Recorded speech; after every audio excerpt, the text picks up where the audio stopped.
Meu nome é Cláudia Priscila, eu sou cineasta e diretora do documentário Eu Deveria Estar Feliz. Meu nome é Henrique Vidal, eu sou cineasta e sou produtor do documentário sobre depressão pós-parto Eu Deveria Estar Feliz. Ele conta a história de quatro mães distintas que vivenciaram a depressão pós-parto e como elas procuraram suas redes de apoio e de afeto em busca da cura. Então a gente tem a história de uma mãe que é uma mãe indígena da aldeia Tupiniquim, a gente tem a história de uma mãe de axé, que é a Lorena de Salvador, temos a história de uma mãe atriz, que é a Carla de Niterói, do Rio de Janeiro, e temos a história de uma arquiteta de São Paulo, que é a Fernanda Correa.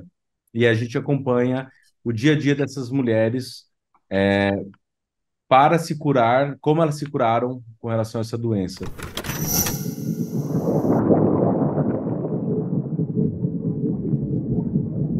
É meio que um sentimento como, sabe? Só a depressão, assim, o que você sente? Você sente alguma raiva do bebê? Você sente uma raiva de si mesma? Você sente raiva do mundo? Tudo isso.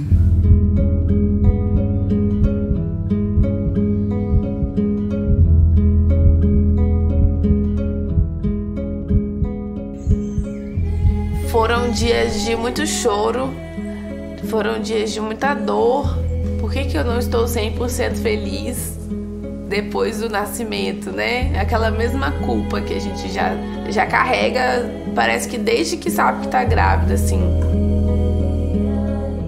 Eu sentia que eu devia estar alegre e esboçando essa coisa, porque é assim que a gente entende que é a maternidade, né? Que é receber a notícia de um filho.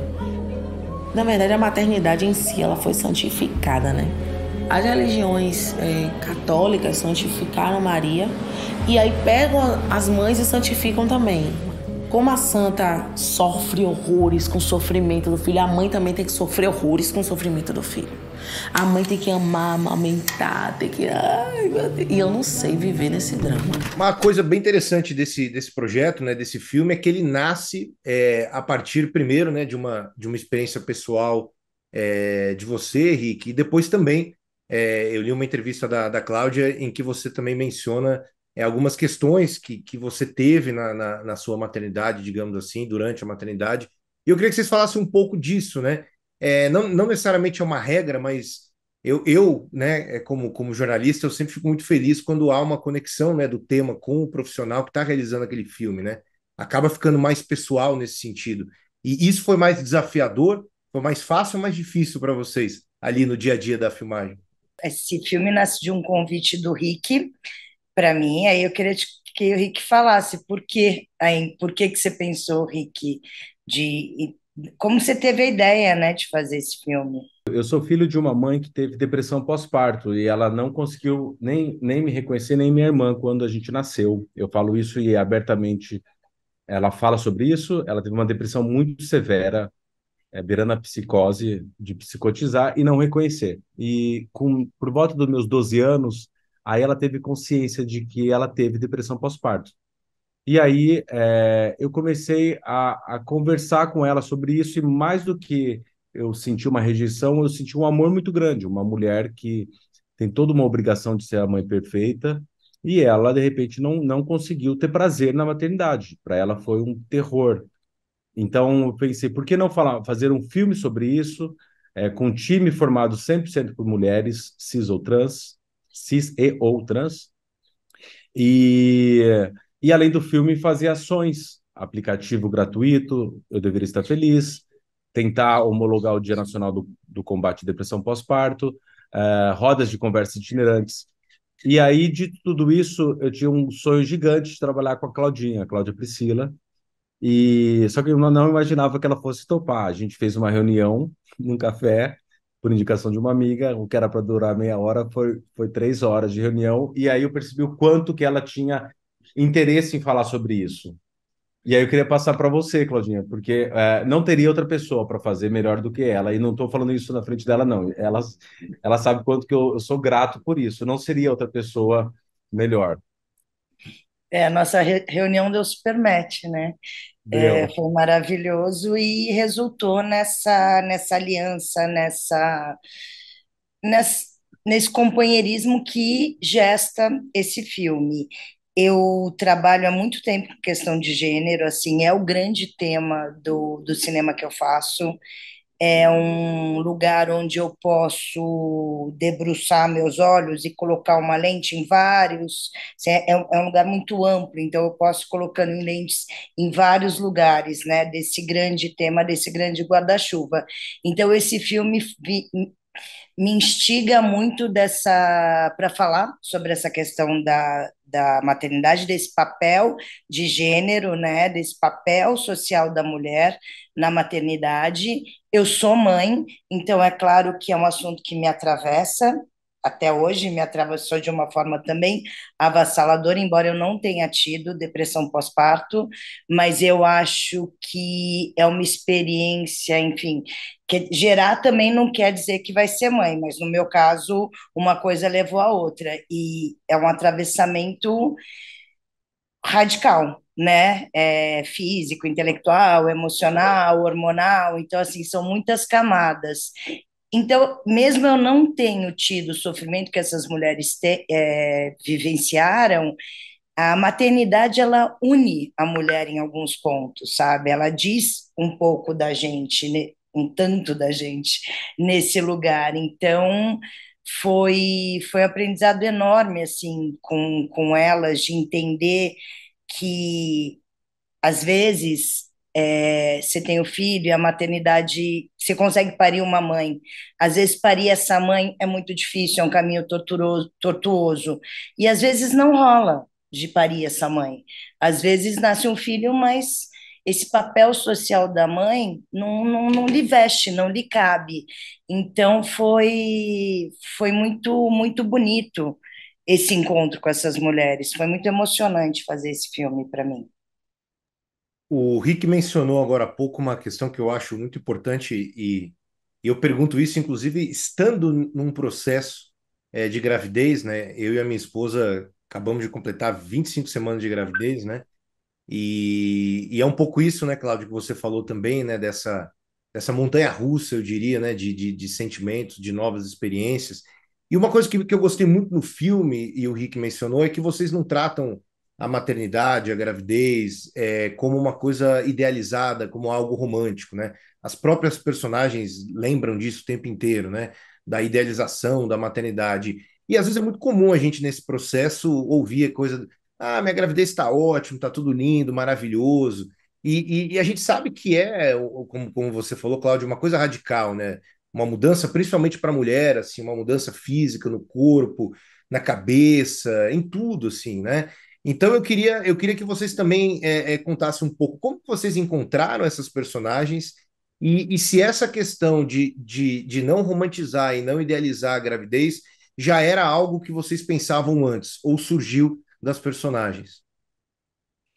As personagens surgiram de um processo longo de pesquisa, né? Que a gente teve uma equipe durante 2 meses para levantar histórias, porque interessava para a gente, óbvio, né, as mulheres que passaram pela depressão pós-parto, mas que dessa experiência a gente tivesse histórias distintas, né, porque nem todas as mulheres desenvolvem os mesmos sintomas. Isso também para mim foi uma surpresa, porque eu imaginava a depressão pós-parto com essa coisa clássica da mãe que não gosta do bebê, da mãe que não levanta da cama, e não, né? Temos ali 4 histórias com sintomas, com reações diferentes, né?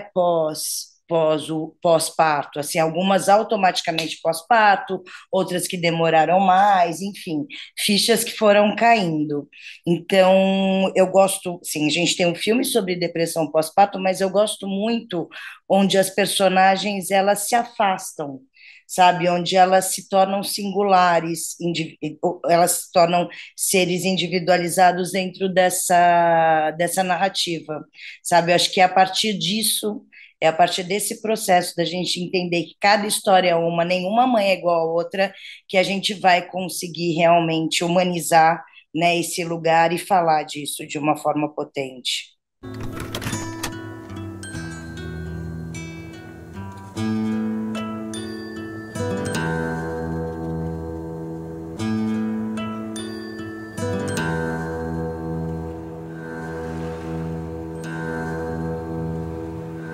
Aí um dia eu levantei, eu falei, não, peraí, deixa eu ir pra sala um pouquinho. Aí eu fui sentar na sala. Daqui a pouco veio meu filho. Mamã, deitar. Ou seja, ele estava acostumado comigo deitada. Que ele achou estranho ver a minha figura sentada no sofá. Aí eu comecei a me culpar, né? Oh, meu Deus, que tipo de mãe eu tô sendo? O que é que eu tô fazendo? O que é que essa criança vai pensar de mim? Quais são as memórias que ele vai ter? Vão ser sempre da mãe deitada, né? Da mãe que gosta de ficar deitada, eu não quero isso. Ai, parabéns pela gestação. Ah, valeu, brigadão. É engraçado, né? Você falou, eu me lembro de uma das personagens do filme, eu acho que era a atriz que mora no Rio, né? Que falou que levou um tempo para entender, né? Para processar o que estava acontecendo, né? E como que foi essa escolha dos personagens, né? Vocês conheceram elas onde, né? O fato de ser uma equipe 100% de mulheres, isso ajudou, né? Porque eu digo isso até como pai, né? Assim, eu vejo o quanto minha esposa brinca que eu tô muito chato, assim, eu vejo assim um tanto de pai ausente que também tem por aí nesse processo, que a mulher acaba levando quase sozinha, né? O tempo inteiro. Né? Infelizmente é a realidade nossa aqui no Brasil. Mas eu queria entender de vocês, porque eu notei que os pais também não estão ali no filme, né? O olhar de vocês estava ali para as mães, né? Isso foi uma questão da montagem, já estava previsto ou não? Isso foi uma escolha prévia, sim, isso foi uma escolha narrativa do filme. Eles não estariam, independentemente de continuarem, enfim, relações com essas mulheres, né? Enfim, a Bárbara tem um companheiro, a Fernandinha também, as outras são separadas, enfim. Mas esse fator, ele não seria ele não seria uma das camadas, assim, porque a gente queria colocar os olhos, colocar a lente diretamente na experiência feminina. Então, assim, tem muitos encontros com as mães, né?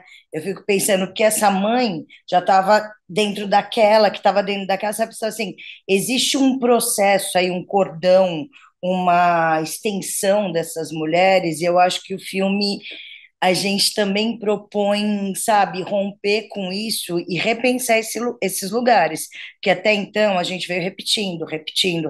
Então, assim, eu pareço muito mãe como a minha tataravó parecia.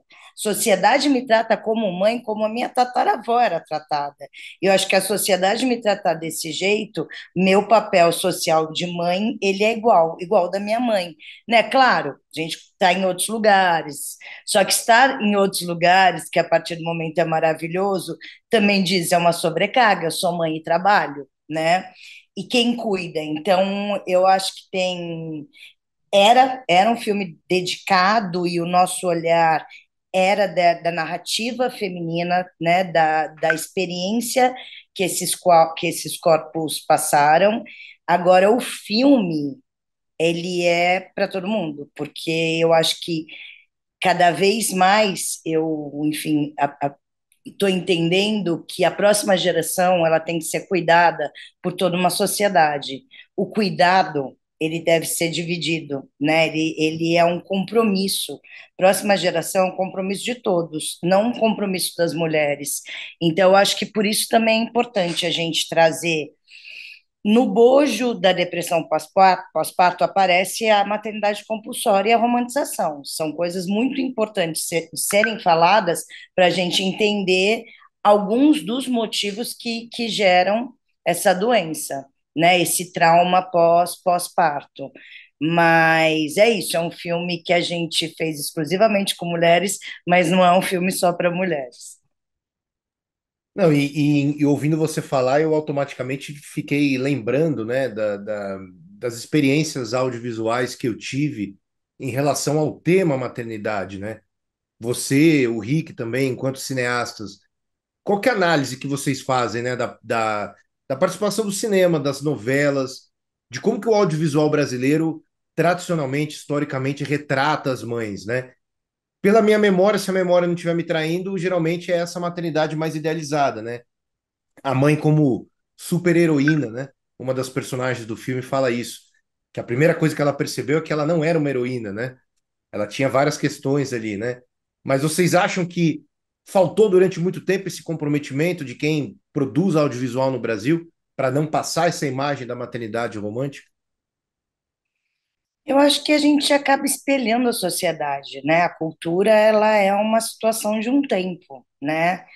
E eu acho que a gente passou muito tempo aí, que pelo menos o meu imaginário foi formado por essa mãe heroína, né? Eu estou lembrando aqui de filmes sobre maternidade mais recentes, mães prostitutas, mães que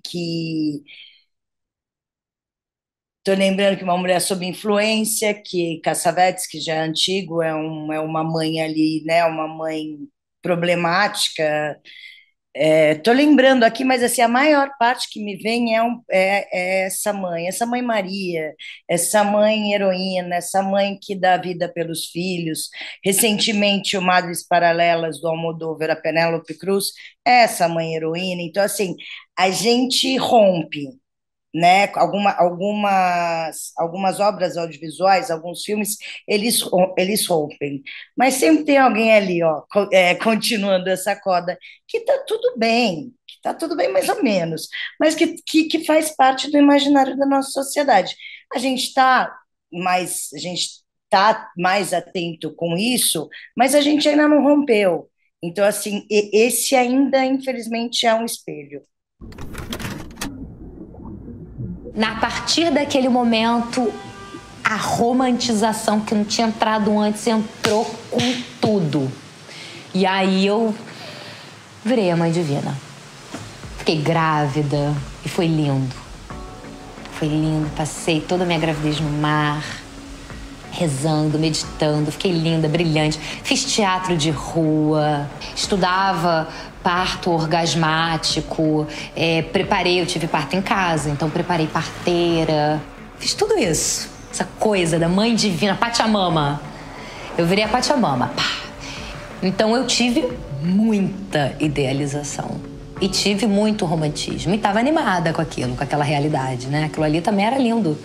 Quem que não ficaria? O fato do filme chegar aos cinemas praticamente ao mesmo tempo também que ele vai ser exibido no canal GNT. Como que vocês também acompanham essa discussão toda que a gente tem hoje, que é importante, do retorno da lei de cota de tela? Então, o filme de vocês ele vai ter, digamos assim, esses dois espaços, né? O espaço coletivo do cinema, as pessoas vão poder assistir, ainda, né, naqueles horários ruins, um pouco, salas reduzidas, mas elas também, quem quiser assistir em casa, no sofá, vendo no GNT, também vai poder, né? Como que vocês enxergam a importância dessa discussão sobre o retorno da lei de cota de tela? Henrique. A gente agora, inclusive, a lei venceu ano passado, se eu não me engano, né? E aí a gente está nesse processo agora de renovação da lei, porque é muito claro, né? A visibilidade para o cinema nacional cada vez não, mas sempre foi extremamente restrita, né?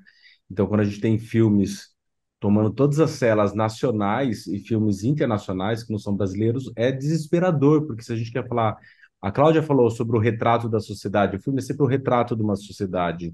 É, que retrato é esse que a gente está vendo do país, do Brasil? Então, pensar num filme documentário em que ele vai para as telas de cinema pelo Espaço Itaú e ao mesmo tempo vai para um canal de grande alcance, que é o GNT, é maravilhoso, para a gente é ótimo, a gente fica muito feliz e o ideal é que a gente tenha mais histórias como essa e por mais tempo também na Cine Semana, porque também um filme, por uma questão de negócio, ele só fica mais de uma Cine Semana se ele tem um retorno financeiro para a distribuição, né? Que é o lance do público. Então, o meu sonho é que, por exemplo, eu deveria estar feliz que a gente programou somente para uma semana, porque semana que vem, dia 11, a gente já está no canal, que se a gente tem um público lindo, possa permanecer por mais tempo.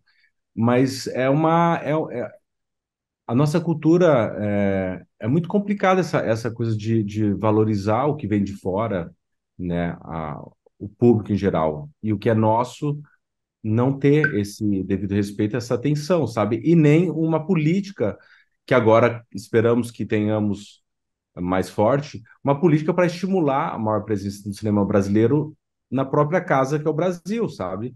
É tão contraditório isso, porque eu morei um tempo fora nos Estados Unidos e esse orgulho do filme do país, não estou falando dos cineastas, mas do público em geral americano, eles têm um orgulho tão grande. É o oposto de casa, de santo de casa não faz milagres. Lá é santo de casa é o maior milagroso para eles. É até acima, e ao mesmo tempo aqui a gente vê um público, não um público, mas muitas políticas com pouco incentivo a gente está nas telas. Como as cotas para os horários nobres de filmes brasileiros independentes, que a gente consiga ter mais também no cinema, né? Senão é muito avassalador, muito agressivo.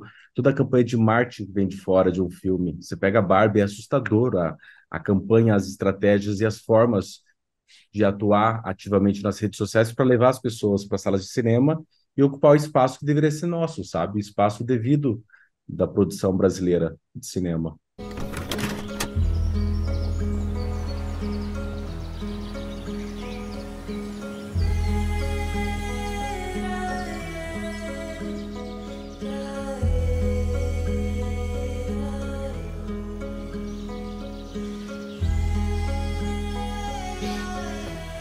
Eu sentia uma coisa que eu não sabia explicar. E eu não conseguia entender ainda o que estava acontecendo. Já tinha passado algum tempo, a cicatriz, né, já não me limitava mais.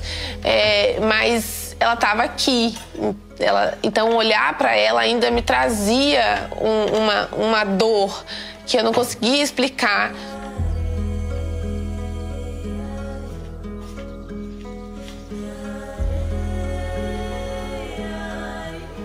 Na verdade, a depressão que é falada, ela é falada de um lugar muito único, assim, como se fosse uma caixinha da depressão, né? Para a pessoa estar depressão, ela tem que ter isso, isso, isso. Então, eu não me via nesse lugar.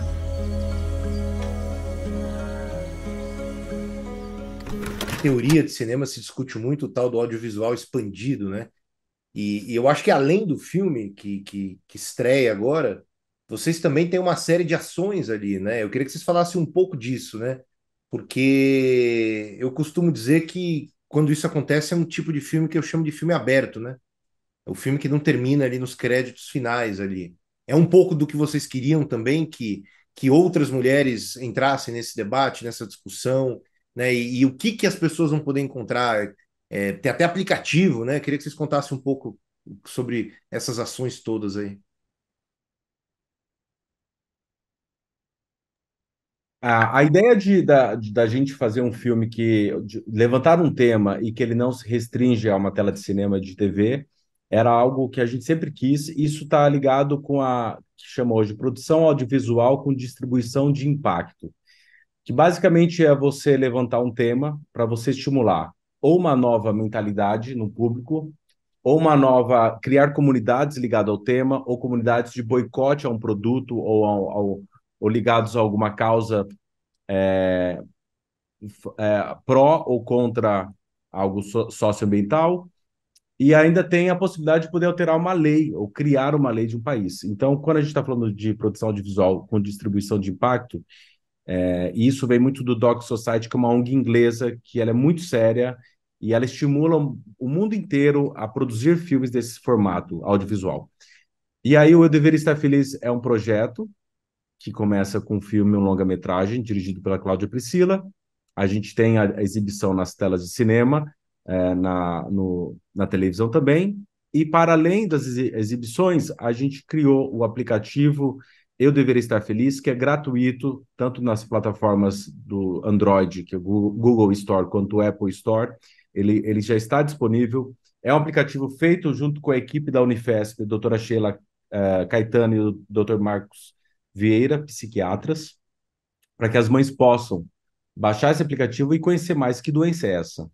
Tem até uma parte que fala, não é só culpa, que são vários perfis de culpas de mães quando nascem seus filhos, e elas sentem tais culpas, e aí nesse aplicativo explica, se você sente isso, não é por isso, as razões são essas. Então, além do aplicativo, a gente também tem essas rodas de conversas itinerantes em comunidades, em ONGs, em quilombos urbanos ou não. E aí, junto com isso, a gente tem a roda de conversa, a exibição do filme, a roda de conversa com assistentes sociais ou psicólogas da região. A gente também tem, na página do Eu Deveria Estar Feliz, no Instagram, um link para você poder ser aliada ou aliado à causa e poder levar o filme e o tema para outros lugares. Então, você pode preencher. Se você é mãe e quer contar a sua história também, que isso é muito importante, que a gente quer muito, que as mães percebam que elas não são um ponto fora da curva. É muita mãe. Se a Fiocruz hoje fala que 1 em cada 4 mães sofrem de depressão pós-parto, a Cláudia fala muito isso. Quantas mães não sabem que tem ou quantas mães velam essa informação porque vai contra essa maravilha que é a maternidade que nos vende. E também, além do aplicativo, desses formulários e dessas exibições itinerantes, a gente está com um processo de lei, um projeto de lei, que está sendo liderado pela senadora Leila Barros, em Brasília, que é para ter o Dia Nacional do Combate à Depressão Pós-Parto, e que a ideia principal disso é para que o público em geral, inclusive as marcas, com suas estratégias de vendas ou não, possam levantar a bandeira sobre existe depressão pós-parto mais do que a gente imagina, e a gente precisa falar sobre isso. Então, distribuição de impacto é isso, é a gente não deixar que o tema fique apenas no audiovisual, que é muito potente já, mas que ele vá para outras plataformas e outras formas de acessar públicos que talvez não vá assistir ao filme na TV ou no cinema, mas talvez por um aplicativo ou por uma roda de conversa na sua comunidade. É isso.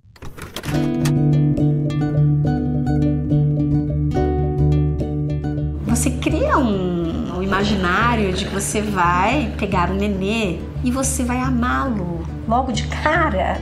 Mas não é bem assim. E na hora que nasce, pode ser que você sinta coisas muito boas, mas pode ser que você sinta coisas contraditórias. Naquele momento, eu entendi concretamente que o que eu sofria em silêncio, milhares de outras mulheres sofriam também.